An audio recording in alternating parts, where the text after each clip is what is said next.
ஓம் சுக்லாம்பரதரம் விஷ்ணும் சசிவர்ணம் சதுர்புஜம் பிரசன்னவதனம் த்யாயேத் சர்வவிக்னோபசாந்தயே யா தேவி ஸ்தூயதே நித்யம் விபதைர்வேதபாரகைः सा मे वसतु जिह्वाग्रे ब्रह्मरूपा सरस्वती निधये सर्वविद्यानां विषजे भवरोगिणां गुरवे सर्वलोकानां दक्षिणामूर्तये नमः श्रीदक्षिणामूर्तिसुदेशिकेन्द्रं द्वैपायनं सूत्रकृतं मुनीन्द्रं श्रीशङ्करं भाष्यकृतं यतीन्द्रं मद्देशिकञ्चापि नमामि विद्यै ॐ सहनाववतु सहनौ भुनक्तु सह वीर्यङ्करवावहै तेजस्विनावधीतमस्तु मा विद्विषावहैः ॐ शान्ति शान्ति शान्तिः.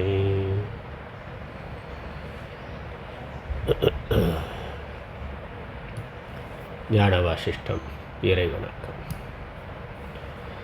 யதः सर्वाणि भूतानि प्रतिभान्ति स्थितानि च यत्रैवोपशमं यान्ति तस्मै सत्यात्मने नमः. பெண்மை பாதியன் பெற்ற களிற்றினை அண்மை தூர மரவகத்துண்ணுவாம் திண்மை ஞானச் சிறப்புயர் வாசிஷ்டம் உண்மையாக ஒருங்குரை செய்யவே பொன்னுலகத்தினில் புவியில் அந்தரத்து என்னுடை உட்புறத்திலங்குகின்றது மண்ணு சிற்றோதியே வடிவம் யாவுமாய் துண்ணுவத பொருள் தொழுதிரைஞ்சுவாம்.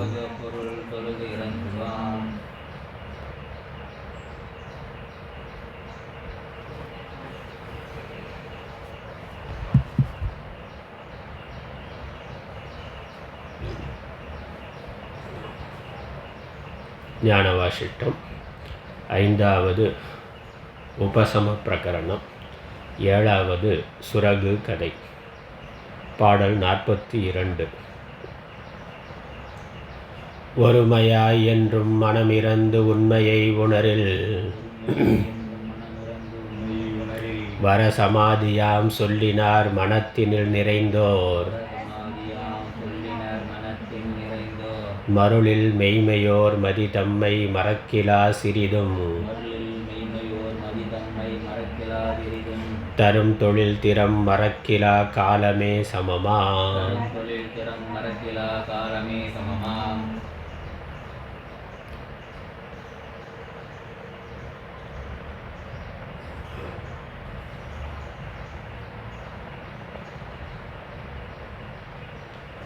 பரிகர் என்ற பெயர் பெற்ற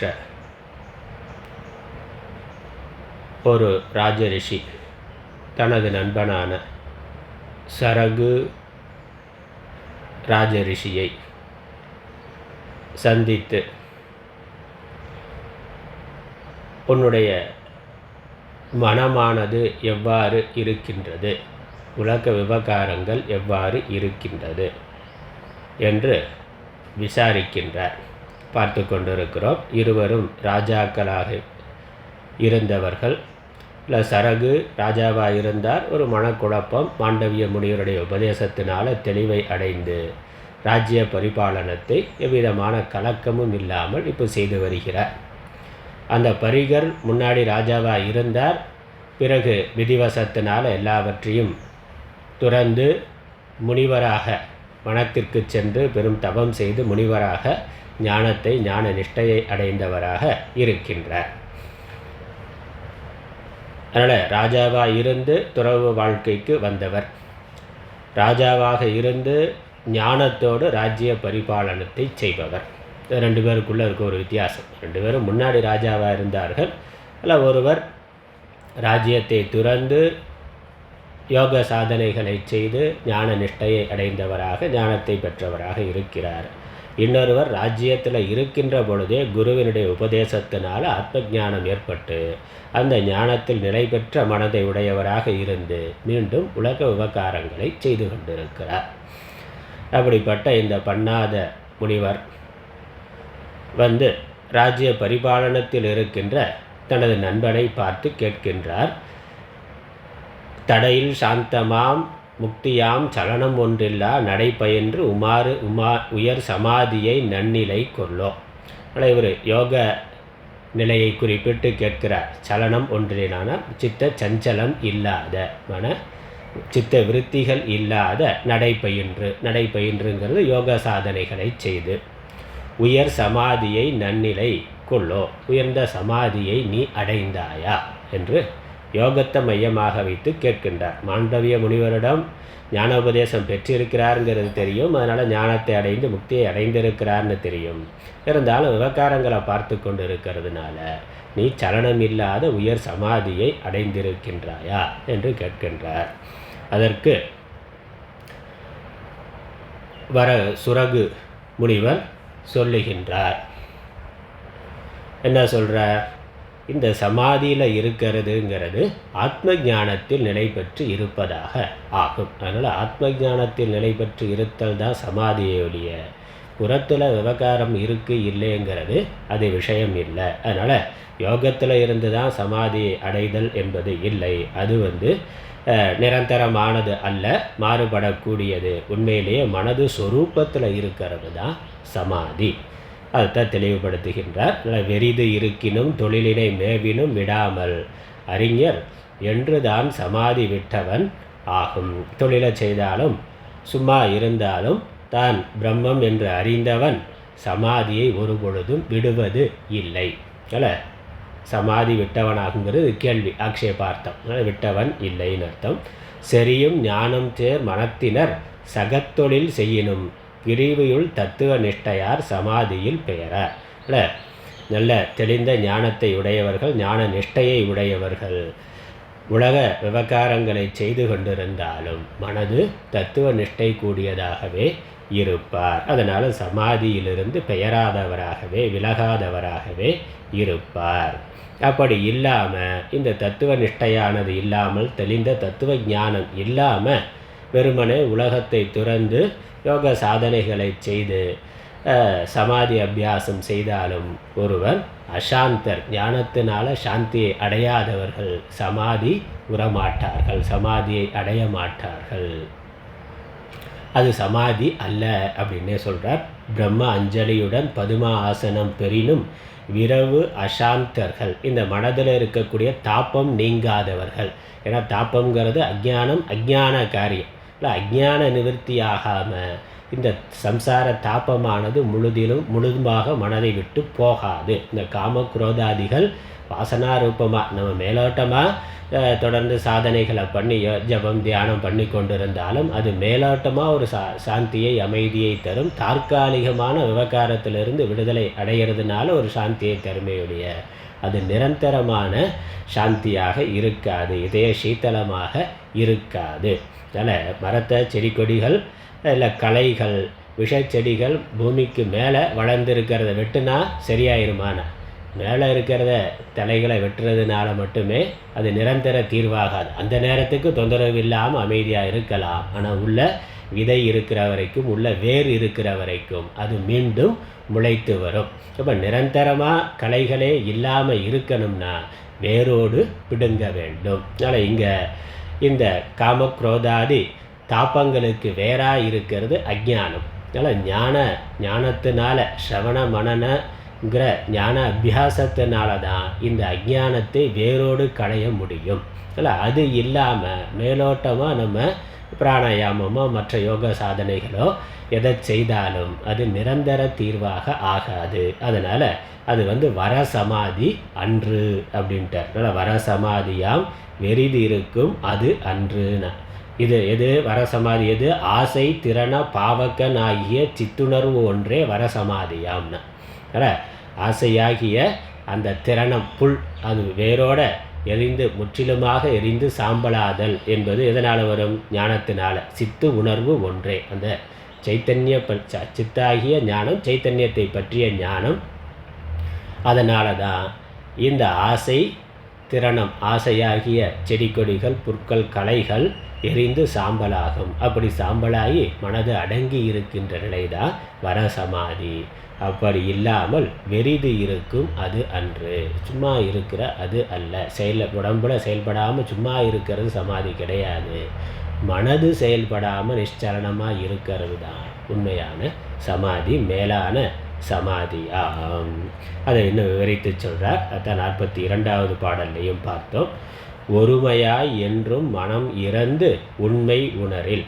மனது ஒருமுகப்பட்டு அதனுடைய சஞ்சலத்தன்மைகளை எல்லாம் விடுத்து உண்மை உணரில் சத்தியத்தை உணர்ந்தார். அதனால் துவைத்த விருத்திகள், துவைத்த விவகாரங்களிலிருந்தெல்லாம் விலகி அவைகளெல்லாம் மித்யா என்று புரிந்து கொண்டு மனது அதன் மேலே இருக்கக்கூடிய மோகத்தை விடுத்து ஆத்ம தத்துவத்தில் ஆத்ம சிந்தனையில் இருந்து மெய்ப்பொருளை உள்ளவாறு உணர்ந்தார். ஆத்மாவை உள்ளவாறு உணர்ந்தார். நான் சச்சிதானந்த பிரம்மம், அகம் பிரம்மாஸ்மி, அயமாத்மா பிரம்ம, பிரஜானம் பிரம்ம என்று உண்மையை உணரில். அந்த சத்தியத்தை மெய்ப்பொருளை உள்ளதை உள்ளவாறு உணர்கின்ற பொழுது அப்போ மனதுக்கு கிடைக்கக்கூடிய சமாதி தான் வரசமாதி. அஜ்ஞான நிவர்த்தியினால் ஏற்படக்கூடிய மனசாந்தி நிலை தான் மேலான சமாதி என்று சொல்லினார். யார் சொல்லினார்? மனத்தினில் நிறைந்தோர் சொல்லினார். மனதில் நிறைவை அடைந்தவர்கள், மனம் இல்லாமல் போனவர்கள் இல்லை, மனதில் நிறைவை அடைந்தவர்கள். ஏன்னா யோகத்தில் சித்த விருத்தி நிரோதம்னா சித்தம் இருக்கிறது தான் நமக்கு பிரச்சனை. தூக்கத்தில் சித்தம் இல்லாமல் இருக்கும், பிரச்சனை இல்லாமல் இருக்குது. அதனால் சித்தத்தில் இருக்க விருத்தியெல்லாம் நீக்கிட்டால் நமக்கு பிரச்சனை தீர்ந்துருங்கிறது யோகா சாதனையில். அதனால் சித்த விருத்தி நிரோதம் என்று செய்கிறார்கள். ஆனால் இங்கே மனம் நிறைந்தோர்னா அதனால் மனம் இறந்துங்கிறது மனதினுடைய சஞ்சலத்தன்மை இறந்து. ஏன்னா மனம் இறந்துன்னா அப்புறம் பிற மனத்தினில் நிறைந்தோர் சொல்கிறாருன்னு சொல்ல முடியாது, முரண்பாடாகுமே. மனம் இறந்துங்கிற பொழுது மனதினுடைய சுபாவமான சஞ்சலத்தன்மை இறந்து. அதில் மனசுங்கிறது இருக்குது, அது துவைத்த விருத்திகள் இல்லாமல் அத்வைத்த அகண்டாகார விருத்தியா, ஏக்கரூப விருத்தியா. அதனால் மனம் இறந்துங்கிறதுக்கு அப்படி யோக ரூபமாக அர்த்தம் எடுத்துக்கொள்ளலாம்ங்கிறதுனால அப்படி இல்லைங்கிறதுக்கு சொல்ல. மனம் இறந்துங்கிறது மனதினுடைய சஞ்சலத்தன்மை இறந்து. ஏன்னா மனதோட இயல்பான தன்மை சங்கல்ப விகல்பம் தான். அந்த துவைத்த விஷயங்களால் மனசு சங்கல்பப்படுறதை விட்டுங்கிறது தான் அந்த இடத்துல மனம் இருந்து. அப்போ மனது என்ன ஆகுது? அகண்டாகார விருத்தியா, பிரம்மாகார விருத்தியா, ஆத்மாகார விருத்தியா மனது இருக்குது. ஆத்ம ஞானத்தினால நிறைந்ததாக மனது இருக்கின்றது. அதனால் ஆத்மானந்தத்தை அடைந்ததாக அனுபவிப்பதாக மனது இருக்கின்றது. அதுதான் அடுத்த வரியில் மனத்தினில் நிறைந்தோர்னு இருக்குது. மனசில் நிறைவு பெற்றவர்கள், நிறைவான மனதை அடைந்தவர்கள். எதனால்? ஆத்ம ஞானத்தினால் நிறைவடைந்த மனது. மனதை உலக விஷயங்களால் அதிலிருந்து கிடைக்கக்கூடிய சுகங்களால் நிறைக்க முடியும்னு சாதாரணமாக நினைக்கிறோம். ஆனால் அப்படி நிறைக்க முடிவது இல்லை. தற்காலிகமாக அது அந்த நேரத்தில் ஒரு விஷயத்தை அனுபவிக்கிற பொழுது அதை அமைதி அடைந்ததாக ஒரு நிறைவடைந்தது போல தெரிகின்றது. ஆனால் விஷயம் மாறுபடக்கூடியதுங்கிறதுனால விஷயம் மாறுற பொழுது அந்த மனதில் அது வரைக்கும் இருந்த நிறைவும் மாறிவிடுகிறது, ஒரு குறை உணர்வு வருது. அதனால் விஷயங்களால் மனதை முழுக்க நிறைக்க முடியாது. அப்புறம் மனது சஞ்சலமாகவே இருக்கே, அது இருக்கிறதான் பிரச்சனை. அதனால் மனசையே காலி பண்ணிட்டா பிரச்சனை தீர்ந்துடும் நினைக்கிறோம். அதனால் ஒன்று மனசு நிறைவாக இருந்தால் பிரச்சனை இல்லை, அல்லது மனசே இல்லாமல் போயிட்டா பிரச்சனை இல்லை. இதுதானே? பணம் இல்லைன்னா பணத்தை நிறையா சேர்த்துட்டா பிரச்சனை இல்லை. இல்லைன்னா எதுக்கு பணம் இல்லை, வறுமையும் கஷ்டத்தில் சரீரத்தையே விட்டுட்டா பிரச்சனை இல்லைங்கிறோம். சரீரம் இருக்கிற சரீரத்தில் நோய் வருது, அப்போ நோயை பூரணமாக குணப்படுத்திட்டா பிரச்சனை முடிஞ்சிடும். குணப்படுத்த முடியலை, இது நாள்பட்ட நோய் தீர்க்க முடியாது, இதுக்கு மருந்தே இல்லைன்னு சொன்னால் அப்போ என்னது? பிரச்சனையிலேருந்து தீர்றதுக்கு சரீரத்தை விட்டுருதுன்னா. அந்த மாதிரி மனதை நிறைத்து விட்டால் பிரச்சனை தீர்ந்துவிடும் அப்படின்னு மனதை நிறைக்கிறதுக்கு லௌகிக்க விஷயங்களை வைத்து கொண்டு பார்க்கிறோம். அதனால் நிரந்தரமாக மனது நிறைவடைவது இல்லை, அந்த நேரத்துக்கு ஒரு அடங்கின மாதிரி இருக்கின்றது. சரி, அப்போ மனசு முழுசாக அடக்க முடியாதுங்கிறது தெரிகின்றது, உலக விஷயங்களால் நிறைவுபடுத்த முடியாதுங்கிறது தெரிகின்றது. அதனால் சில மதங்கள் என்ன சொல்லுதுன்னா மனதை சூன்யமாக்கிருன்னா, மனதை விட்டு மனதை தொலைச்சிட்டா பிரச்சனை முடிஞ்சதுன்னு பௌத்தம் முதலான மதங்கள் அல்லது தியானத்தை பிரதானமாக சொல்லக்கூடியவர்கள் மனசு தானே பிரச்சனை, மனசை இல்லாமல் பண்ணிட்டா பிரச்சனை தீர்ந்துடும் என்று அதற்கு தீர்வு சொல்லுகிறார்கள். ஆனால் அதுவும் சரியான தீர்வு அல்ல. ஏன்னா மனதில் மேலோட்டமாக அதனுடைய சஞ்சலத்தை நிறுத்தலாம், உள்ள அஜ்ஞானம்ங்கிற வேறானது இருக்கின்றது. அதனால் இந்த பிறவியில் இருக்கிற வரைக்கும் நம்ம ஏதோ தியானம் பண்ணிகிட்டே இருந்தாலும் போயிட்டால் திரும்ப சஞ்சித கர்மான்னு ஒன்று இருக்குது. சஞ்சித கர்மான்னு ஒன்று இருக்குது, அது வேறாக இருக்குது. அந்த கர்மா அழிக்கப்படாத வரைக்கும் திரும்ப உடம்பு வரும், மனசு வரத்தான் செய்யும். அதனால் என்ன பண்ணுறது? அத்வைத்தம் வேதாந்தம் சொல்லுகின்ற தீர்வு மனதை ஆத்ம ஞானத்தினால் நிறைக்க வேண்டும்.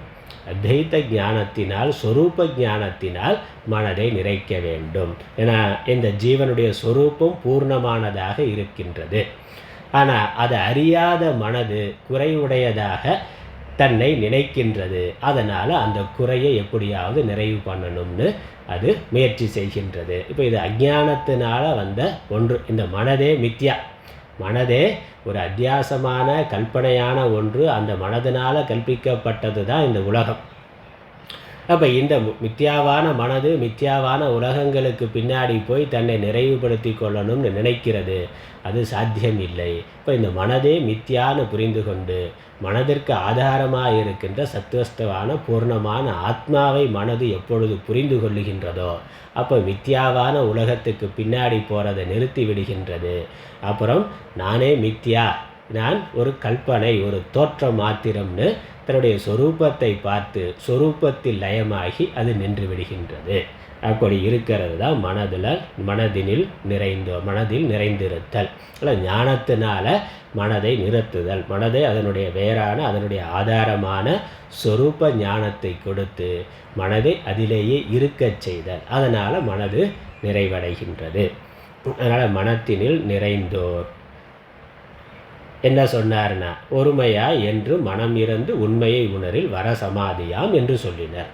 அதான் சொல்லி இருக்கிறார்கள். அதனால் சமாதினா இதுதான் சமாதி. இந்த சித்த விருத்திகள் இல்லாமல் இருக்கக்கூடிய யோக சமாதி அது நிரந்தரமானது அல்ல. அது சமாதி தான், அதுலேயே சமாதி வரலாம். ஆனால் நிலையான சமாதி இதுதான். இந்த சமாதி இருந்தால் விவகாரம் பண்ணுறது பண்ணலேங்கிறதெல்லாம் ஒரு விஷயமே இல்லை. அந்த சமாதிக்கு கண்டிப்பாக விவகாரம் இல்லாமல் இருக்கணும்.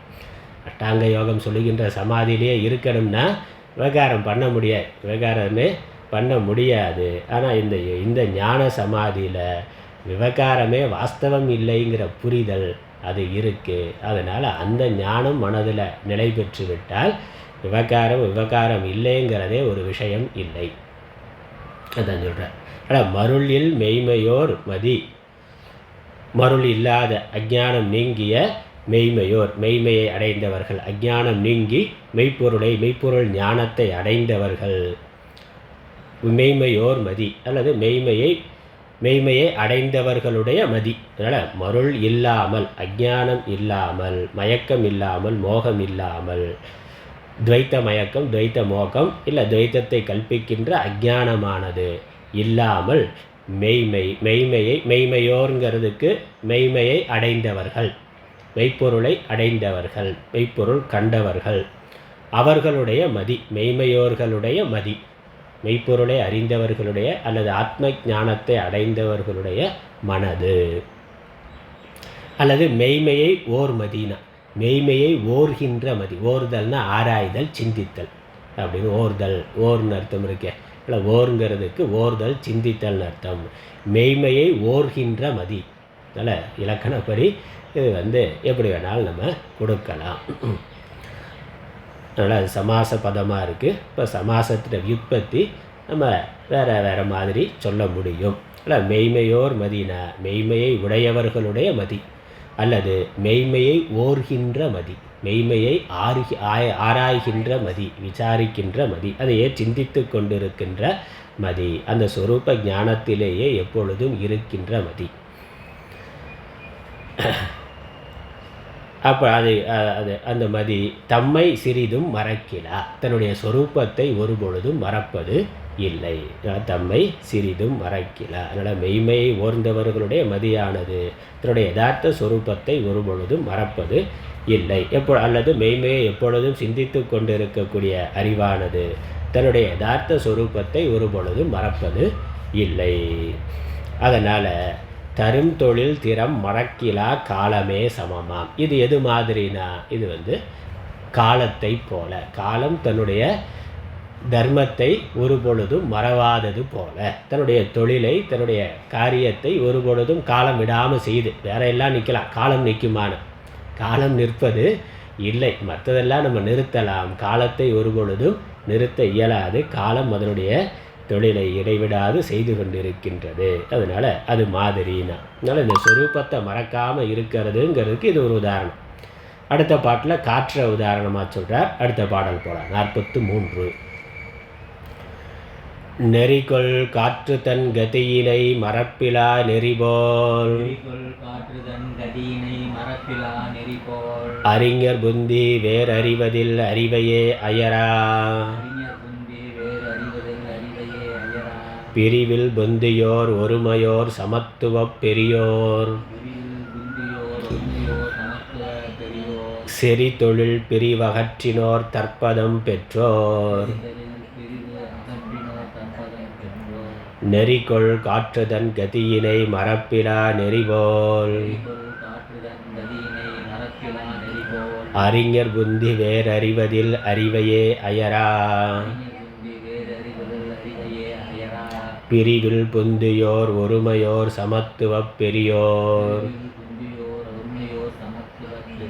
செறி தொழில் பிரிவகற்றினோர் தற்பதம் பெற்றோர் நெறிகொள் காற்று தன் கதியினை மறப்பிலா நெறிபோல் அறிஞர் புந்தி வேறறிவதில் அறிவையே அயரா. நெறிகொள் காற்று ஒரு முறையோட நெறியோடு இயங்கிக் கொண்டிருக்கின்ற காற்று. அந்த காற்றினுடைய நெறி என்னது? எப்பொழுதும் சலனமாக இருக்கிறது தான். எப்பொழுதும் சலனமாக வீசிக்கொண்டிருத்தல் என்பது தான் காற்றினுடைய நெறி. அது தன்னுடைய கதியினை மறப்பிலா நெறி போல்னு, தன்னுடைய நெறியை அது மறக்காமல் தொடர்ந்து எப்பொழுதும் காற்றானது இயங்கிக் கொண்டிருக்கின்றது. பிரபஞ்சத்தில் பஞ்சபூதங்களும் அது அதனுடைய இயக்கத்தில் தொடர்ந்து இருக்கின்றது. அதை நிறுத்துவதில்லை. அது தொடர்ந்து தன் தர்மத்தை செய்து கொண்டிருக்கின்றது. அதனால் பிராணன், இந்த பிராணன் புறத்தில் காற்று, சரீரத்தில் பார்த்தா பிராணன் இந்த உடம்பு தூங்குனாலும் தூங்காமல் இருக்கிறது பிராணன். நம்ம ஓய்வுனா எதற்கு ஓய்வு? உடம்புக்கு ஓய்வு. கண்ணு காது மூக்கு விவகாரங்களை விழிப்பு நிலையில் எல்லாம் ரொம்ப டயர்டாகி ஓங்கி ஓய்வு நிலைக்கு போகின்றது, செயல்படாமல் இருக்குது. ஆனால் பிராணன் மட்டும் உள்ளே செயல்பட்டு கொண்டே ஆழ்ந்த உறக்கத்தில் இருக்கிற பொழுதும் அது தன்னுடைய செயலை நிறுத்துவது இல்லை, செயல் செய்து கொண்டே இருக்குது. இவனுடைய சங்கல்பம் இல்லாமலே, இந்த ஜீவனுடைய சங்கல்பம் இல்லாமலே அது தன்னிச்சையாக தொடர்ந்து தன்னுடைய தர்மத்தை செய்து கொண்டு இருக்கின்றது. அந்த மாதிரி அதே மாதிரி புறத்தில் இருக்கக்கூடிய காற்றும் அது அதனுடைய தர்மத்தை தொடர்ந்து செய்து கொண்டு இருக்கின்றது. அந்த மாதிரி நெறிகொள் காற்று. ஆனால் காற்று கொஞ்ச நேரம் வீசாமல் இருக்கலாம், ஆனால் வீசாமல் எப்பொழுதும் இருந்து விடுவது இல்லை. கொஞ்ச நேரத்துக்கு அது அடங்கி இருக்குமே ஒழிய அடுத்து சிறிது நேரம் கழித்து அது மீண்டும் வீசுகின்றது. அதனால் அது வீசுதல் என்பதை நிறுத்துவது இல்லை, அது அதனுடைய தர்மத்தை செய்வது போல உதாரணம். அதனால் இயற்கைன்னு எடுத்துக்கொள்ள முதல்ல காலத்தை சொன்னார், இந்த பிராணங்கிறத சொல்கிறார், பிராணன் அல்லது காற்றை சொல்கிறார். இவர் இயற்கையான அதனுடைய தர்மத்தை அது விடாது தொடர்ந்து செய்து கொண்டிருப்பது போல இந்த ஆத்ம ஞானத்தை உடைய அறிஞர் தங்களுடைய சொரூபத்தை மறக்காமல் இருப்பார்கள். அதான் அறிஞர் புந்தி வேறு அறிவது இல் அறிவையே அயரா. அறிஞருடைய புத்தி, அறிஞர் புத்தினா அறிஞருடைய புத்திங்கிறது புத்தி அறிவு, அறிஞருடைய அறிவு, அறிஞருடைய மனமானது வேறு அறிவது இல், வேறு அறிவதில் அப்படிங்கிறதையும் ரெண்டாக பிரிக்கலாம் இலக்கணப்படி. வேறு அறிவது இல்லாமல், வேறு விஷயங்களை அறிதல் என்பது இல்லாமல், துவைத்த விருத்திகள் எதுவும் இல்லாமல், ஆத்மாவையே அறிவையே அறியா அப்படின்னா தன்னுடைய சொரூபத்தையே எப்பொழுதும் அறிந்து கொண்டிருக்கும். அயரா அப்படின்னா முன்னாடி சொன்னால் மறவாங்கிற அர்த்தம் தான், மறக்காதுங்கிற அயர்தல் அப்படின்றதுக்கு மறத்தல்ங்கிற அர்த்தம் தான். அறிவையே அயரா, அறிஞருடைய புத்தி வேறொன்றை அறியாத அறிவையே, சொரூபத்தையே, அறிவைனா இந்த ஞானத்தையே அயராத சித்தையை சைத்தன்யத்தை தன்னுடைய யதார்த்தமான அந்த ஞானத்தை எப்பொழுதும் அறியாமல் இருக்கின்றது. வேறு அறிவது இல்னா எப்பொழுதும் சாட்சி மாத்திரமாக இருக்கின்ற அறிவையே. அறிஞருடைய புத்தி எப்பொழுதும் சாட்சி மாத்திரமாக இருக்கின்ற அறிவையே அயராதுன்னா அறிவை மறக்காது, அது தன்னுடைய சொரூபத்தை மறக்காமல் இருக்கின்றது.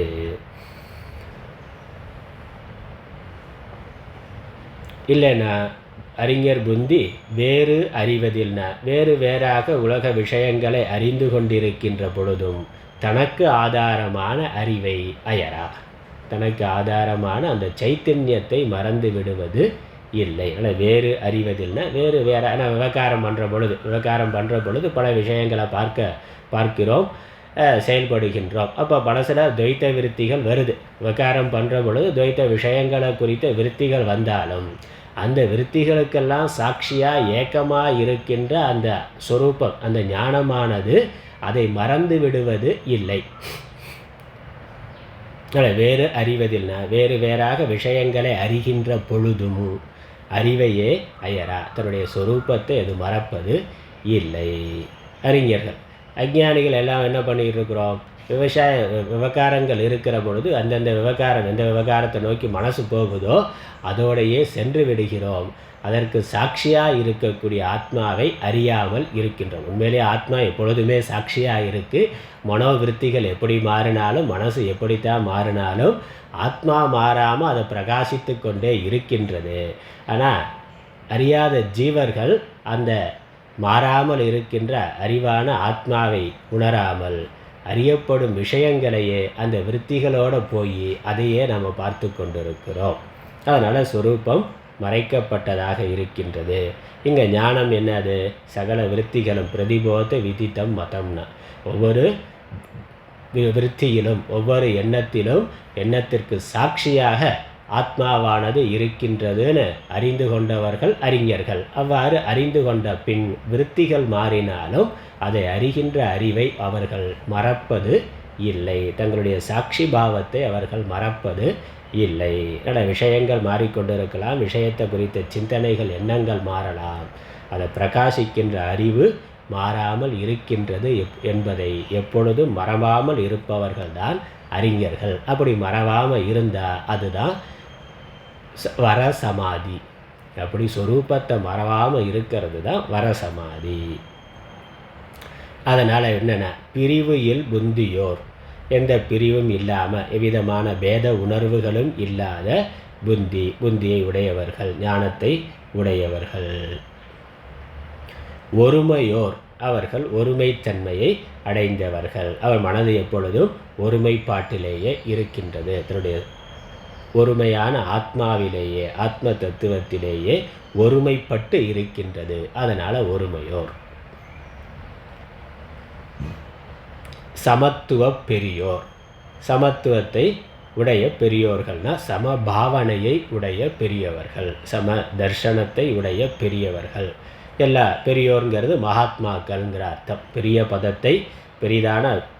பதத்தை பிரம்ம பதத்தை அடைந்தவர்கள் பெரியோர், இல்லை மகாத்மாக்கள், சமபாவனை உடைய மகாத்மாக்கள். செறி தொழில் பிரிவு அகற்றினோர், தற்பதம் பெற்றோர். சமத்துவ பெரியோர், தற்பதம் பெற்றோர், செறி தொழில் பிரிவு அகற்றினோர். தற்பதம் பெற்றோர்னா அந்த மேலான பதத்தை பிரம்ம பதத்தை அடைந்தவர்கள். செறி தொழில் பிரிவு அகற்றினோர், இந்த தொழில் பிரிவுகளை எல்லாம் அகற்றினார்கள், அகற்றியவர்கள். அதனால் இந்த விவகாரங்கிறதே ஒன்று இல்லைன்னா, நான் கர்த்தா கர்மா போக்தா இந்த தொழில் பிரிவுகளையெல்லாம் அகற்றியவர்கள். நான் செயல் செய்கின்றேன், செயல் செய்யாமல் இருக்கின்றேன் அப்படிங்கிற கர்த்திருத்துவம் அகர்த்திருத்துவம் அதெல்லாம் விட்டவர்கள், நீங்கியவர்கள். என ஆத்மா எப்பொழுதும் சமமாக இருக்கின்றது, அவிகாரியாக இருக்கின்றது, அகர்த்தாவாக இருக்கின்றது என்று அந்த ஆத்ம தத்துவத்தை தெளிவாக அறிந்தவர்கள், அதிலேயே மனது நிலை பெற்றவர்கள். அவர்கள் தொழில் பிரிவு அகற்றினோர். அதனால் இந்த விவகாரத்தில் இருக்கக்கூடிய தொழில்கள், செயல்பாடுகள், செயலின்மை, இதெல்லாம் எனக்குங்கிற எண்ணத்தை நான் செய்கிறேன், நான் செய்யாமல் இருக்கிறேன், அல்லது நான் யோகத்தை செய்கின்றேன், யோகம் செய்யலை, சமாதியில் இருக்கிறேன், இல்லைங்கிறதெல்லாம் எந்த எண்ணமும் இல்லாதவர்கள். அதுவே எல்லாமே மனசோட விவகாரம்தான். இந்த தொழில் பிரிவுகள் எல்லாமே மனசோட விவகாரங்கள். ஆத்மா நிர்விகாரம், அது அகர்த்தாங்கிற அந்த ஞானத்தை அடைந்தவர்கள். தத்பதம் பெற்றோர், மேலான பதத்தை அவர்கள் அடைந்தார்கள். அதனால் என்னென்னா, இந்த அடுத்த பாட்டில் முடிக்கிறார். ஆதலால்னு அடுத்த பாட்டில் இந்த இப்படியெல்லாம். அதனால் ஞானத்தை, மெய்ஞானத்தை உடையவர்கள், ஆத்ம ஞானத்தை உடையவர்கள், ஆத்ம ஞானத்தில் நிலை பெற்ற மனதை உடையவர்கள். ஆதலால் பாட்டு படிக்கலாம். 44. ஆதலால் பன்மை ஒருமையாம் உடல் தொழில் அனைத்தில் போது செய்கிலா உத்தம வாக்கினால் பொழிந்த சேதனத்தவர் எங்குளர் சித்திரமாக பேதமற்றறிவு அறிந்தனை தற்பதம் பெற்றாய். ஆதலால் பன்மை ஒருமையாம் உடல் தொழில் அனைத்தில் போது செய்கிலா உத்தம வாக்கினால் பொழிந்த சேதனத்தவர் எங்குளர் சித்திரமாக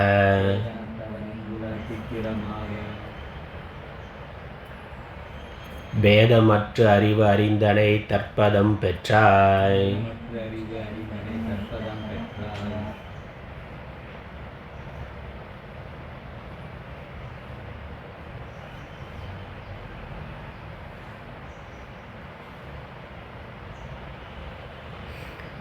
ஆதலால் பன்மை ஒருமையாம் உடல் தொழில்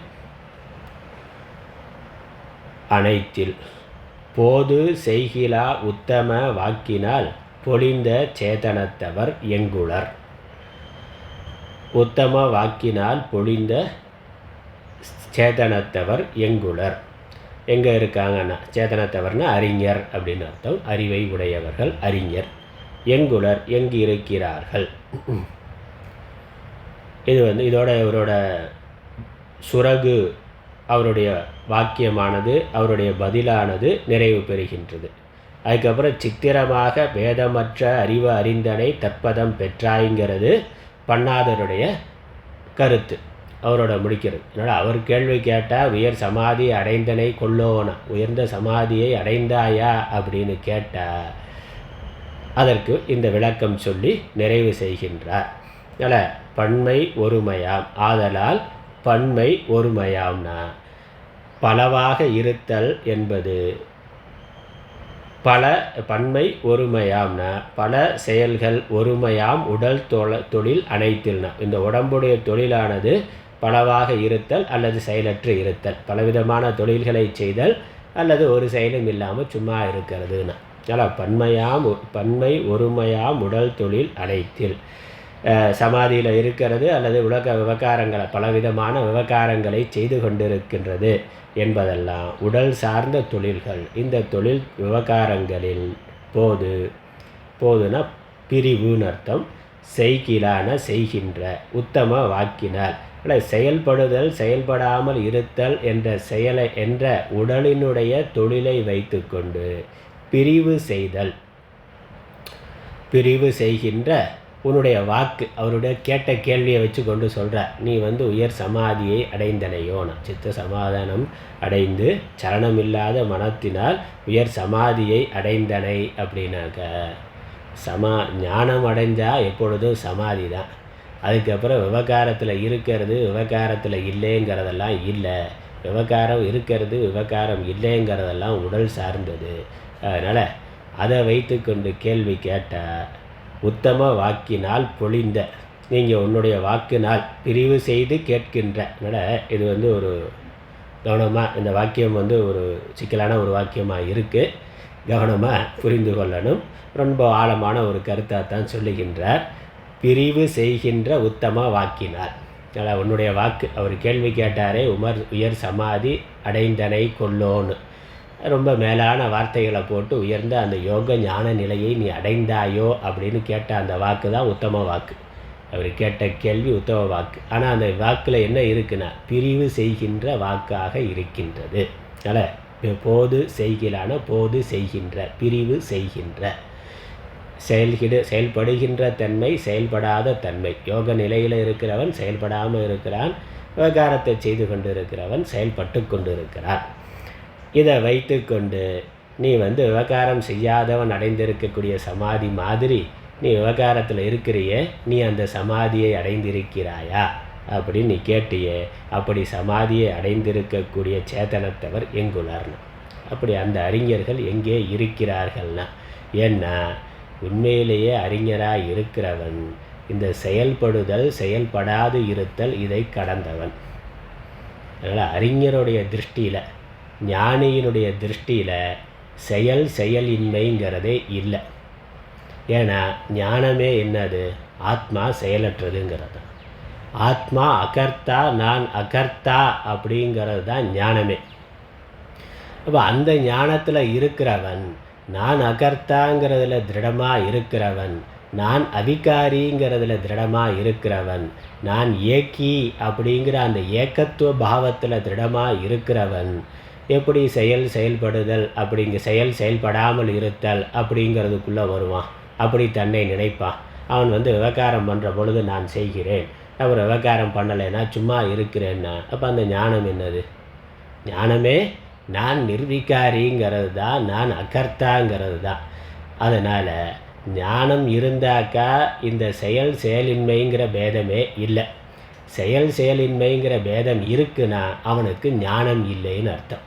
ஆனால் நீ செயலின்மையை வைத்து கொண்டு சொல்லுகின்ற அந்த ஞானி அறிஞர் எங்கே இருக்கிறார் அப்படின்னு கேள்வி கேட்குறார்.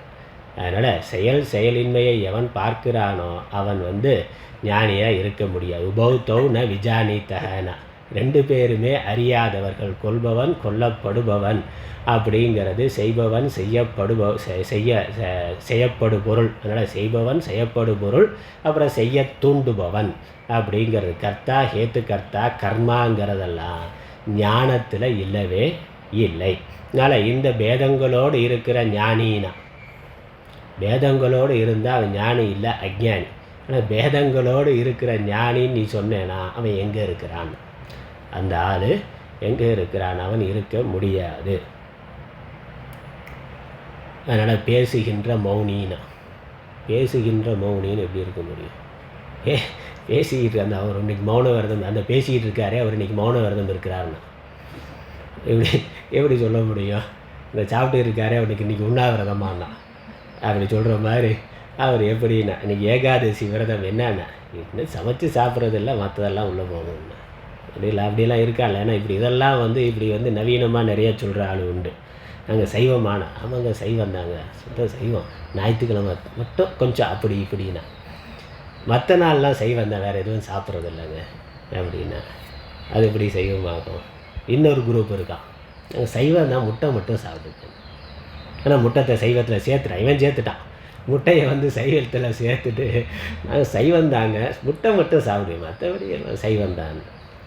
அந்த மாதிரி இவர் கர்மா கர்த்தா செயல்படுதல் செயல்படலை அப்படிங்கிறது விவகாரம் செய்து கொண்டு இருக்கிறேன், சும்மா இருக்கிறேன்னு நினச்சா அவன் ஞானியே இல்லை. ஏன்னா ஞானமே என்னது? எப்பொழுதும் ஆத்மா ஒன்றும் செய்யாமல் சும்மா இருக்குங்கிறது தான். அதனால் இந்த ஞானம் எவனுக்கு தெளிவாக இருக்கோ அவன் எப்பொழுதுமே சமாதியில் தான் இருக்கிறான். மற்றபடி அவன் செயல்பட்டு கொண்டு இருக்கிறான், செயல்படாமல் இருக்கிறான்ங்கிறதெல்லாம் அஞ்ஞானியோட திருஷ்டியில், வெளியே இருந்து பார்க்கிறவனுடைய திருஷ்டியில் தான் அந்த சாமியார் சும்மா இருக்கிறார், இவர் வேலை செய்கிறார், அவர் இல்லற ஞானி, இவர் துறவர ஞானி அப்படி சொன்னாலும் பரவாயில்ல, அவர் இல்லற துறவினா. இவர் ஆசிரமத்தில் இருக்க துறவி, நான் அதனால் இல்லற துறவினா. இல்லறத்தை திறந்தா தான் துறவியே. ஆனால் அப்படியெல்லாம் புதுசாக அவர் கதை விட்றாரு. அதனால் அதெல்லாம் இருக்க சான்ஸ் இல்லை, அப்படியெல்லாம் இருக்க வாய்ப்பு இல்லை. அதனால் ஆத்மா செயல்படாததுன்னு புரிந்து கொள்வது தான் ஞானம். அப்போ ஆத்மா செயலற்றது, நான் அந்த ஆத்மான்னு புரிந்து கொண்டவன், அந்த ஞானம் எப்பொழுதும் அந்த ஞான தெளிவாக இருக்கிறவன் எப்பொழுதும் செயல்படாதவனாகவே இருக்கிறான். அவன் சமாதி செயல்படாமல் இருக்கிறதான சமாதி. அவன் எப்பொழுதுமே சமாதியில் தான் இருக்கிறான். அதனால் அவன்கிட்ட சமாதிக்கு நீங்கள் போயிருக்கீங்களா, சமாதியில் நீங்கள் எந்த நிலையில் இருக்கீங்க அப்படிங்கிறாங்கலாம் கேட்குறாங்க. அவங்கள பார்த்தே கேட்குறாங்க, நீங்கள் இப்போ ஆன்மீகத்தில் எந்த நிலையில் இருக்கீங்கன்னு. என்ன ஸ்கூல் பாடம் மாதிரி 7வது 8வதுன்னு ஏதாவது சொல்ல முடியுமா என்ன? அப்படியெல்லாம் ஒன்றும் இல்லை. அப்படி சொன்னாலும் அது தெரியுமான்னு, அது அவரவருக்கு தான் தெரியுமே வெளியே சொல்ல முடியாது. நம்ம இதில் சொல்லலாம், ஞான சப்த பூமிகள்னு இருக்குது. அது சாதனையில் இருக்கக்கூடிய படிநிலை தானே ஒழிய, ஞானம் வந்ததுக்கு அப்புறமும் சரீர விவகாரத்தில் அவர் தியானத்தில் இருக்கிறாரா, விவகாரம் பண்ணிக்கிட்டு இருக்காராங்கிறத வைத்துக்கொண்டு பிரம்ம வித்து வரன் வரியான் வரிஷ்டன்கிறதெல்லாம் புறத்தில் இருந்து பார்த்து நம்ம சொல்கிறது தானே ஒழிய, அவனை பொறுத்த வரைக்கும் ஆத்மா நிர்விகாரம், ஆத்மா அகர்த்தான்னு புரிந்து கொண்டா அந்த மனநிலை சமானமானது, அதில் பேதமே இல்லை. அதை முன்னாடியே சொன்னார் மாண்டவிய முனிவரே, அதை சொன்னார். அதில் பேதம் கிடையாது. யோகத்தில் இருந்தாலும் அவன் ஞானத்தில் இருக்கார். ஞானத்தில் தெளிவாக இருக்கிறவன் யோகத்தில் இருக்கிறவனுடைய சமாதி நிலைக்கு சமமாக இருக்கிறான்னா. ஆனால் இந்த ஞானம் ஆத்மா அவிகாரி, ஆத்மா அகர்த்தா அப்படிங்கிற தெளிவான ஞானம் இருந்தால் அந்த மனசு எப்பொழுதுமே சமாதியில் தான் இருக்கின்றது. அந்த ஜீவன் எப்பொழுதுமே அவன் சமாதியில் தான் இருக்கிறார். புறத்தில் மற்றவர்களுடைய பார்வையில் அவர் விவகாரம் பண்ணி கொண்டு இருக்கிறார், அதை பண்ணுறார் இதை பண்ணுறார் அப்படிங்கிறது புறத்தோற்றத்தில் தானே ஒழிய வாஸ்தவமாக அங்கே அப்படி இல்லை. உள்ளே அவர் அப்படி நினைக்கிறது இல்லை. அவரே கூட விவகாரத்தில் சொல்லலாம், விவகாரம் பண்ணுற பொழுது அப்படி இப்படி நான் செய்கிறேன், எனக்கு இந்த சங்கல்பம் இருக்குது, அதனால் இதுக்காக இவ்வளோ டொனேஷன் கொடுங்கண்ணா. அதனால் சாதுர்மாசிய விரத சங்கல்பம்னா, அதனால் ஒரு எதுக்கு டொனேஷன் வாங்கிறதுக்கு?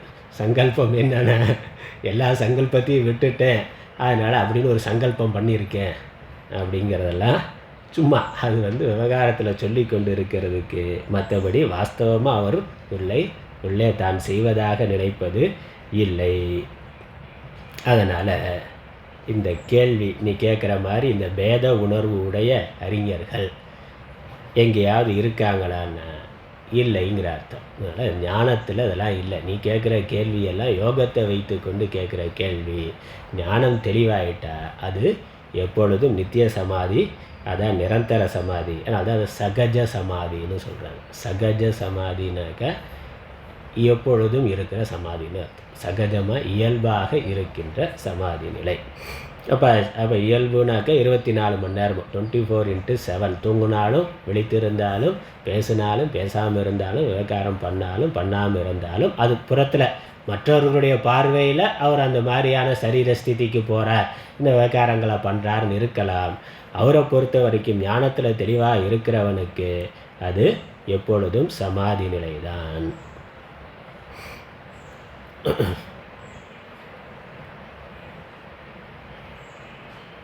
அதனால் அப்படி பதில் சொல்லிட்டார். இதற்கு உடனே அந்த பண்ணாதர் ஏற்றுக்கொள்ளுகிறார். சித்திரமாய் பேதமற்று அறிவு அறிந்தனை தற்பதம் பெற்றாய். சித்திரமாய்னா விசித்திரமாய், அற்புதமான அர்த்தம். சித்திரங்கிறது விசித்திரம், விசித்திரம்னா அற்புதமான ஞானத்தை, தெளிந்த ஞானத்தை, அத்வைத ஞானத்தை, ஆத்மா அகர்த்தா அப்படிங்கிற அகர்த்திருத்துவ ஞானத்தை அல்லது நிர்விகாரத்துவ ஞானத்தை, அதான் நைஷ்கர்மிய சித்தினா தான் சொல்கிறோம். பேதமற்று அறிவு அறிந்தனைனா எவ்விதமான பேதங்களும் நீங்கி, எல்லா அஞ்ஞான காரியமான சகல பேதங்களும் நீங்கி அறிவை அறிந்தனை, அத்வைத சுரூபமாக ஞான சுரூபமாக இருக்கின்ற அந்த ஆத்ம தத்துவத்தை நீ அறிந்திருக்கின்றாய். எவ்வித வேறுபாடுகளும் மற்ற தெளிந்த ஆத்ம தத்துவத்தை நீ அறிந்திருக்கின்றாய். அதனால் அந்த ஞானத்தினாலேயே தற்பதம் பெற்றாய். அந்த பதத்தை, அந்த நிலையை, அந்த பிரம்ம நிலையை, பிரம்ம நிஷ்டையை நீ பெற்றிருக்கின்றாய். பிரம்ம நிர்வாணத்தை நீ பெற்றிருக்கின்றாய். ஸ்தித பிரஜையை நீ பெற்றிருக்கிறாய். எல்லாம் பகவத்கீதையினுடைய வார்த்தைகள். அப்படியே அதுதான் ஞானத்தினுடைய முடிந்த முடிவு. அதான் மோட்ச நிலை, அதான் ஜீவன் முக்தி நிலை. இதய சீத்தலம்னு சொன்னாரே, அதனால் இதய சீத்தலம் எப்பொழுதும் இருந்தால் அதுதான் சமாதி நிலை. எந்த விவகாரம் இருந்தாலும் ஆத்மா நிர்விகாரம், நான் ஆத்மாங்கிறது ஸ்திரமாக இருந்தால் இதய சீத்தலமானது மாறாது. அதுதான் சமாதி நிலை. அல்லது இதயம் விவகாரத்தினால கொஞ்சம் சலனம் அடைந்தாலும் ஞானம் மாறாது. அதுக்கு மேலே இருக்க புத்தியாக இருக்குல்ல, ஞானம் மனது சீக்கிரத்தில் சமநிலை அடைந்துவிடும். அதனால் அதான் தத்பத நிலை. அடுத்த பாடம். ஆமாம், மற்றவர்களுடைய திருஷ்டியில் அப்படி தான் இருக்கணும். அவரே கூட விவகாரத்தை சொல்கிற பொழுது நான் நீங்கிற வார்த்தைகளை சொல்லலாம். ஆனால் அது உள்ள என்ன இருக்குங்கிறது உள்ள நமக்கு தான் தெரியும். நமக்கு தெரியும், இல்லை ஈஸ்வரனுக்கு தான் தெரியும்.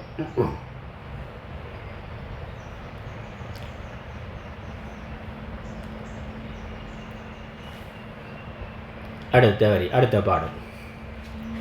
உள்ளூரக் குளிர்ந்தனை உவாமதி என உள்ளத்து உள் அகங்கரத் துயரறத் துரிசர நிறைந்தோய்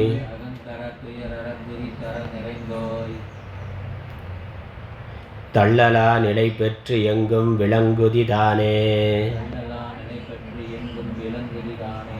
தெள்ளியோ என்ற பரிகற்கு சுரகு மேற்செப்பும்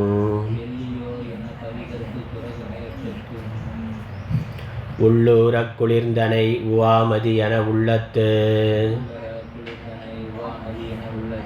உள் அகங்கரத் துயரறத் துரிசரத் நிறைந்தோய்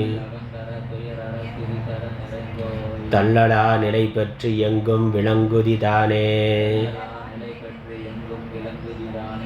தெள்ளியோ என்ற பரிகற்கு சுரகு மேற்செப்பும்.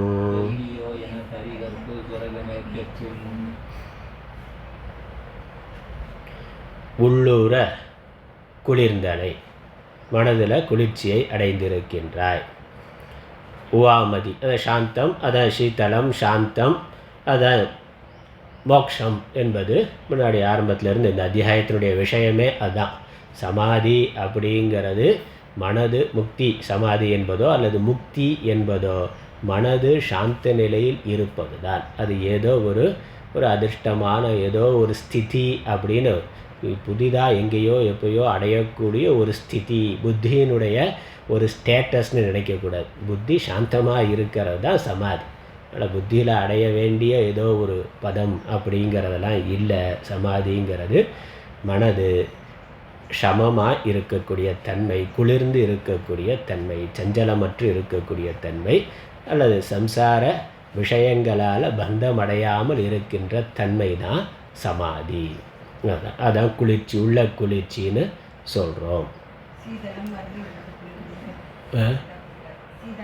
ஆமாம், சீத்தலம்ங்கிற தமிழில் குளிர்ச்சின்னு சொல்லி, சீத்தலம் சம்ஸ்கிருத வார்த்தை, அதனால் உள்ளூர குளிர்ந்தனைன்னு தமிழ் வார்த்தையாக இருக்குது. அதனால் துக்க சம்யோக வியோகம் யோகம்னு பகவான் சொல்கிறார். துக்கத்தினுடைய சேர்க்கையிலிருந்து விலகி இருத்தல், அதுதான் யோகம்னா. யோகம்னா சாதாரணமாக சேர்தல்ங்கிற அர்த்தம். ஆனால் பகவான் என்ன சொல்கிறார், துக்க சம்யோக வியோகம் யோகம்னா துக்கத்தினுடைய சேர்க்கையிலிருந்து விலகி இருத்தல். அப்போ மனதில் துக்கம் இல்லாமல் இருக்கிறது தான் யோகம்னா. துக்கம் எதனால் வருது? இந்த துவைத்த விருத்திகளால், துவைத்தத்தை சத்தியம் நினைக்கிறதுனால வருது. இந்த ஆத்ம ஞானத்தினால அந்த துவைத்தத்துக்கு இருக்கக்கூடிய சத்தியத்துவ புத்தி நீங்கினாக்க மனது அதிலிருந்து வரக்கூடிய துக்கத்திலிருந்து விடுதலை அடைகின்றது. அந்த விடுதலை அடைந்த நிலை தான் முக்தி நிலை, அதுதான் சாந்த நிலை. அசாந்தஸ்ய குத சுகம் அப்படின்னு இன்னொரு இடத்துல கேட்குறார். சாந்தி இல்லாதவனுக்கு சுகமானது எப்படி இருக்கும்? அப்போ மனது சாந்தி அடைகிறது தான் சுகம். உள்ளூர குளிர்ந்தனை, மனதில் நீ குளிர்ச்சி அடைந்தவனாக, தெளிந்த ஆத்ம ஞானத்தினால மனது குளிர்ந்தவனாக இருக்கின்றாய். எது மாதிரி? உவாமதி என உள்ளூர குளிர்ந்தனை. உவாமதினா முழு பூர்ணச்சந்திரன். உவாமதினா பூர்ணச்சந்திரன், முழுமையான சந்திரனை போல, சந்திரனுடைய குளிர்ச்சியை போல மனது குளிர்ச்சியை அடைந்திருக்கின்றது. உள்ளத்து அகங்கர துயரற துரிசர நிறைந்தோய். உள்ளத்தில், அவருடைய மனதில் உள்ளத்து மனத்துள் அகங்கர துயர், இந்த அகங்காரமாகிய துயர், அகங்காரம் கொடுக்கின்ற துயர் அல்லது அகங்காரமாகிய துயர், அகங்காரம் நான்கிற அந்த ஆத்மாவை விட்டு பேதமாக பிரித்து வைத்திருந்த அந்த ஜீவபாவமானது அது நீங்க, அவை போய்விட. அகங்காரம், அகங்காரத்தினுடைய காரியமாகிய துன்பங்கள் அனைத்தும் நீங்கிவிட. அதனால் நான்கிற ஜீவபாவம் இல்லை, ஆத்மா ஒன்றே அப்படிங்கிற அந்த ஆத்மபாவம் தான் இருக்குது. அதனால் அகங்காரமும் அகங்கார காரியமான சகல துயரங்களும், அல்லது அகங்காரமாகிய துயர்னா, அகங்காரமே ஒரு பெரிய துன்பம்தான். அப்புறம் அந்த துன்பம் அடுத்தடுத்த துன்பத்திற்கு காரணமாக இருக்கின்றது. துயரற, துரிசு அற, துரிசர.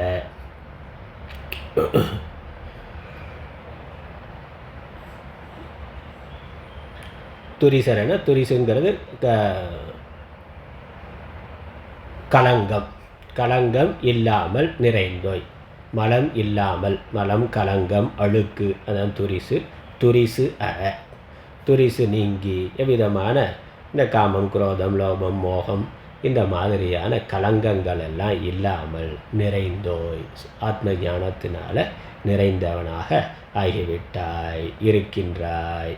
தள்ளலா நிலை பெற்று எங்கும் விளங்குதி தானே. தெல்லியோய், தெளிந்த அறிவை உடையவனே. தள்ளலா நிலைனா நீக்க முடியாத நிலை, நீங்காத அந்த நிலை. அப்போ ஸ்தித பிரஜைனா, ஸ்தித பிரஜை அல்லது நிலைத்த பரமபதத்தை சொல்லலாம். நீக்க முடியாத நிலை என்னது? பரமபதம் தான். அந்த மேலான நிலை பெற்று எங்கும் விளங்குது. ஏன்னா தற்பதம் பெற்றாய்னு சொன்னார். அந்த தற்பதத்தை பெற்று தள்ளாத மாறாத நிலை. மற்ற உலக விவகாரங்களால் மனது ஒரு நல்ல நிலை அடைகிற பொழுது சாந்தமாக இருக்கும். பணமோ மற்ற விஷயங்கள் நம்ம விரும்பினது கிடைக்கிற பொழுது மனது ஒரு சாந்த நிலை அடையுது. விவகாரங்களாலேயோ அல்லது மற்ற ஆன்மீக சாதனைகளாலேயோ மனது ஒரு சாந்த நிலை அடையுது. ஆனால் அந்த சாந்த நிலை நிரந்தரமாக இருக்கான்னு இல்லை, கொஞ்ச நேரத்துக்கு இருந்துட்டு மீண்டும் வேறு உலக விஷயங்களால் அது கலக்கத்தை அடைந்து விடுகின்றது. அந்த மாதிரி வந்து போகக்கூடிய நிலையாக இல்லாமல் நிரந்தர சாந்த நிலையாக, அல்ல தள்ள முடியாத விலகாத நிரந்தரமான சாந்த நிலை பெற்று எங்கும் விளங்குதி தானே தெல்லியோ. எங்கும் எல்லா இடங்களிலும் எப்பொழுதும் நீ விளங்கி கொண்டிருக்கின்றாய். தெல்லியோய், தெளிந்த அறிவை படைத்தவனே, தெளிந்த அறிவை பெற்றவனே, தெளிந்த ஆத்ம ஞானத்தை பெற்றுவிட்டவனே. அதனால் தெளிந்த ஆத்ம ஞானத்தினால இந்த மேலான நிலையை அடைந்திருப்பவனே என்ற பரிகற்கு, என்று சொன்ன பரிகற்கு சுரகு மேற்சொப்பும். சுரகு மேலே சொல்லி முடிக்கின்றார். பரந்த சொற்களால் பயனென்கொள் பயனெலாம் பாரி, நிரந்தரம் சமமாய் மனம் தன்னுளே நிகழ்ந்து, சுரந்த இன்பமாய் நிகரிலா ஒரு வெளி தோன்றி, திறந்தனில் தெரிகின்றதால் என்றனன் தெளிந்தோன். பரந்த சொற்களால் பயனென்கொள் பயனெலாம் பாரி, நிரந்தரம் சமமாய் மனம் தன்னுளே நிகழ்ந்து, சுரந்த இன்பமாய் நிகரிலா ஒரு வெளி தோன்றி, திறந்தனில் தெரிகின்றதால் என்றனன் தெளிந்தோன். பரந்த சொற்களால் பயனென்கொள். இப்படி விஸ்தாரமாக பேசிக்கிட்டு இருக்கிறதுனால என்ன பிரயோஜனம்னா, அதனால் அதிகமான வார்த்தைகள், அதில் மோனம் என்பது ஞான வரம்புன்னு, அதனால் ஞானம் தெளிவாயிட்ட அப்புறம் பேச்சு குறைந்து விடுகின்றது. அதனால் ஞானத்தை குறித்த பேச்சு குறைந்து விடுகின்றது. அதனால் இதெல்லாம் வெறுமனே பேசிக்கிட்டு இருக்கிறதுனால ஒன்றும் இல்லை, போதும் நிறுத்திக்கலான்ட்டு. வாக்கிய விஸ்தாரங்களால் பயனென்கொள், பயனெல்லாம் பாரி, எல்லா லௌகிக்க எல்லா பயன்களையும் விடுத்து, நிரந்தரம் சமமாய் மனம் தன்னுளே நிகழ்ந்து, சுரந்த இன்பமாய் நிகரிலா ஒரு விழி தோன்றி, திறந்தனில் தெரிகின்றதால் என்றனன் தெரிந்தோன். பெரிய வாக்கியமாக சொல்லிட்டார். அதிகமாக பேசி என்ன பிரயோஜனம் அப்படின்னு பெருசாக சொல்லிட்டேன். பயனெல்லாம் பாரின, எல்லா பயன்களையும் விடுத்து, லௌகிகமான பயன்கள், பயன் கருதிய சிந்தனைகள், சொற்களை எல்லாம் விடுத்து, செயல்களை எல்லாம் விடுத்து, நிரந்தரம் சமமாய், எப்பொழுதும் சமமான மனநிலையோடு, மனம் தன்னுள்ளே நிகழ்ந்து, இந்த மனமானது தன்னுள்ளே தன்னுடைய சொரூபத்தை நினைந்து, சுரந்த இன்பமாய், அதனால் ஏற்பட்ட ஆத்மானந்தமாய், மனது சொரூபத்திலே சமமாக உலக விஷயங்களை பற்றிய சிந்தனைகளை விடுத்து மனது சமத்தன்மையை, சமாதானத்தன்மையை அடைந்து தன்னுள்ளே இருக்கின்ற பொழுது, தன்னுடைய சொரூபத்தை பார்த்து கொண்டு, சொரூபத்தை சிந்தித்து கொண்டு இருக்கின்ற பொழுது, அதனால் அதனுடைய விளைவாக ஆத்மானந்தமானது வெளிப்பட்டு, சுரந்த இன்பமாய் ஆத்மானந்தமானது மனதிலே வெளிப்பட்டு, மனதிலே பொங்கி நிறைந்து, நிகரிலா ஒரு வெளி தோன்றி, ஒப்பற்ற ஒரு ஞான வெளியானது தோன்றி, ஒரு பார்வை, ஞான திருஷ்டி ஆனது உண்டாகி, தெளிந்த ஞான பார்வையானது உண்டாகி. இப்போ ஒரு வெளிங்கிறது ஞானம்தான், ஞான பார்வைங்கிறது ஞானமே தான் பார்வை. நிகரிலா ஒரு ஞானமானது தோன்றி, அல்லது ஞான விழிப்பானது தோன்றி சொல்கிறோம்ல, ஞான விழிப்புனா ஞான விழிப்பானது தோன்றி திறந்தனில் தெரிகின்றதால், திடமாக தோன்றி திறந்தனில் தெரிகின்றது என்றனன் தெளிந்தோன். திறந்தன ஸ்திரமாக, திறந்தனில் தெரிகின்றதுன நன்றாக, அதிதிடமாக விளங்குகின்றது. இந்த அத்வைத ஞான திருஷ்டியானது ஆனந்த பெருக்கெடுத்து தோன்றி விளங்குகின்றதுன்னு அர்த்தம். இந்த மனதானது உலக விஷயங்களை எல்லாம் விட்டு, விஷய சிந்தனைகளை விடுத்து சமத்தன்மையை அடைந்து தன்னுடைய சொரூபத்தை அகமுகமாக, உள்முகமாக திரும்பி தன்னுடைய சொரூபத்தையே சிந்தித்து கொண்டிருக்கின்ற பொழுது ஆனந்தமானது ஏற்பட்டு தெளிந்த ஞானமானது தோன்றுகின்றது என்றனன் தெளிந்தோன் என்று முடித்தான். தெளிந்த சுரகு, ஆத்ம ஞானத்தினால முக்தியை அடைந்த, தெளிவை அடைந்திருக்கின்ற சுரகு ராஜா, சுரகு ராஜா அல்லது சுரகு ராஜரிஷி. மனதில் கலக்கம் இருந்தது, அந்த தன்னுடைய விவகாரத்தை பண்ணுறதில் அதனால தனக்கு பாப்பம் வருமோ அப்படிங்கிற எண்ணமானது அவனுக்கு இருந்தது. விவகாரத்தை செய்கிற பொழுது இந்த விவகாரத்தினால நமக்கு பாப்பம், கஷ்டம் வருமோ, ஏன்னா எதை பண்ணாலும் அதனால் ஒருவர் பாதிக்கப்படுகிறார். தர்மத்தை பண்ணால், தர்மத்துக்காக அதர்மம் பண்ணுறவனை தண்டித்தா அதனால் அவனுக்கு துன்பம் வருது. குற்றவாளிக்கு தண்டனை கொடுக்குற பொழுது குற்றவாளிக்கு துன்பம் வருது. அந்த துன்பம், அதனால் ஒருத்தனை துன்பப்படுத்துறதுனால வரக்கூடிய பாப்பம் நமக்கு வருமோனா, அப்படி அவனை தண்டிக்காமல் விட்டால் அவனால் மற்றவர்களுக்கு துன்பம் வருது. அப்போ ராஜா தன்னுடைய கடமையை செய்யாமல் குற்றவாளிகளை தண்டிக்காமல் இருக்கிறானே அப்படிங்கிறதுனால அந்த சாமானிய மக்கள் அடைகின்ற துன்பத்துக்கு ராஜா பொறுப்பு அப்படின்னு தர்மசாஸ்திரம் சொல்லுது. அதனால் நமக்கு பாப்பம் வரும்னு. அதனால் இந்த விவகாரங்களை செய்கிறதுனால நமக்கு பாப்பம், துன்பமானது வருகின்றதே, பாப்பமானது வருகின்றதே, இதுக்கு என்ன பண்ணுறதுன்னு அவர் கலங்கி இருக்கிற நேரத்தில் மாண்டவிய முனிவர் ஆத்ம ஞானத்தை சொன்னார். ஆத்ம ஞானம் என்ன சொல்லுது? ஆத்மா பாப புண்ணியங்களுக்கு அப்பாற்பட்டது. ஆத்மா அகர்த்தா, எதையும் செய்வதும் இல்லை, செய்விப்பதும் இல்லை. அது ஏக்கமாக பூர்ணமாக இருக்கின்றது. அதனால் அதுவே நீ, அதுவே இங்கு எல்லாம் என்று புரிந்து கொண்டு அந்த ஆத்ம ஞானத்தில் இருந்து உலக விவகாரத்தில் சாஸ்திரம் என்ன சொன்னதோ அந்தபடி நீ உன்னுடைய விவகாரத்தை செய்து கொண்டு போ. அதனால் அதில் நான் செய்கிறேங்கிற எண்ணம்ங்கிறது இல்லை. அதே சமயம் பொறுப்பு, கடமை இருக்கிறதுனால சாஸ்திரம் வழிகாட்டுது. அதனால் எது சரி தப்புங்கிறத பற்றி நம்ம யோசிக்க வேண்டிய அவசியமே இல்லை. சட்டம் தெளிவாக சொல்லுது, சாஸ்திரம் தெளிவாக சொல்லுது. அதனால் அங்கே விவகாரமோ அகங்காரமோ இதுக்குமே வேலை இல்லை. அது இது சரியா தப்பா, எதை முடிவு பண்ணுறது அப்படிங்கிற குழப்பத்துக்கு தேவையே இல்லை. அப்புறம் நான் செய்கிறேங்கிற எண்ணம் அகங்காரத்தினால் வருது. ஆத்ம ஞானம் இருந்தால் அந்த அகங்காரமானது போய்விடுகிறது. அங்கே எந்த விவகாரமும் இல்லைங்கிற தெளிவு இருக்குது. விவகாரம் எங்கே இருக்குது? ஈஸ்வர சிருஷ்டியில் விவகாரம் இருக்குது. சிருஷ்டி பண்ண ஈஸ்வரனே விவகாரத்தை எப்படி பண்ணுறதுங்கிறதுக்கான சாஸ்திரத்தை தெளிவாக கொடுத்துருக்கிறார்.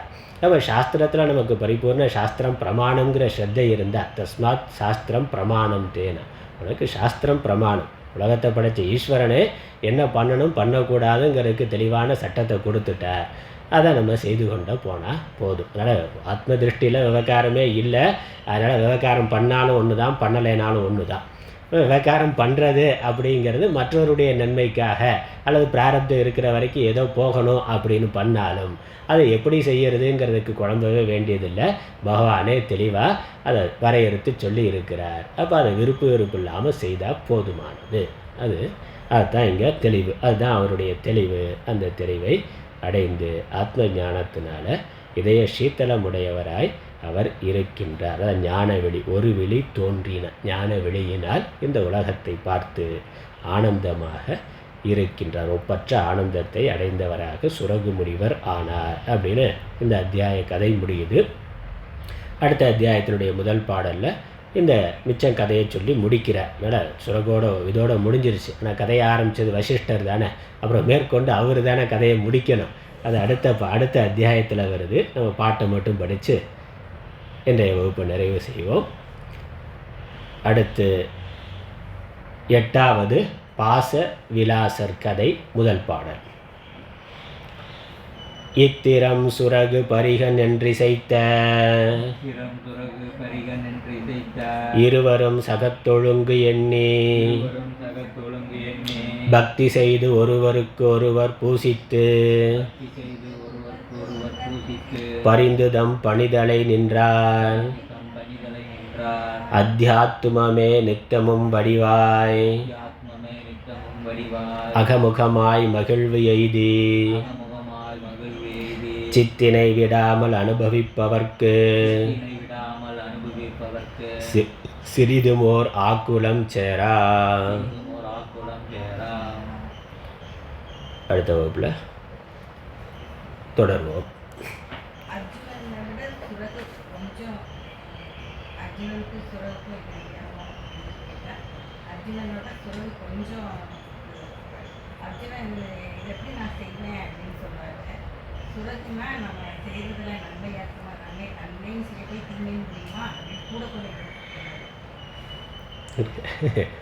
என்னதான் உண்டு. ஆனால் அடிப்படை பிரச்சனை ஒன்று தான். நாளைக்கு பார்க்கலாம். நாளைக்கு பகவத்கீதை இருக்கே, பகவத்கீதையிலே இதே பிரச்சனை தானே. அதனால் பகவத்கீதையை பார்ப்போம். அப்புறம் அடுத்த வகுப்பில் சொல்கிறேன். நான் அது இருக்குது. அர்ஜுனனும் உண்மையிலே 2 கதையும் ஒப்பிடலாம். ஏறக்குறைய ஒரே மாதிரி தான். ஏன்னா அவர் ராஜா, இவர் ராஜா. அவருக்கு இருந்த குழப்பம், இவருக்கு இருந்த குழப்பம். அவர் எப்படி சிந்தனை பண்ணார், இவர் எப்படி சிந்தனை பண்ணார் பார்க்கலாம். நம்ம நாளைக்கு ஆமாம் பார்க்கலாம். நாளைக்கு பார்ப்போம். நாளைக்கு கீதா பாஷ்ய வகுப்பு நாளைக்கு பார்ப்போம். ஓம் ஈஸ்வரோ குருராத்மேதி முத்திபேத விபாகினே व्योमवत्याप्तदेहाय दक्षिणामूर्तये नमः. ओम पूर्णमदः पूर्णमिदं पूर्णात् पूर्णमुदच्यते पूर्णस्य पूर्णमादाय पूर्णमेवावशिष्यते. ओम शांति शांति शांति. हरि ओम.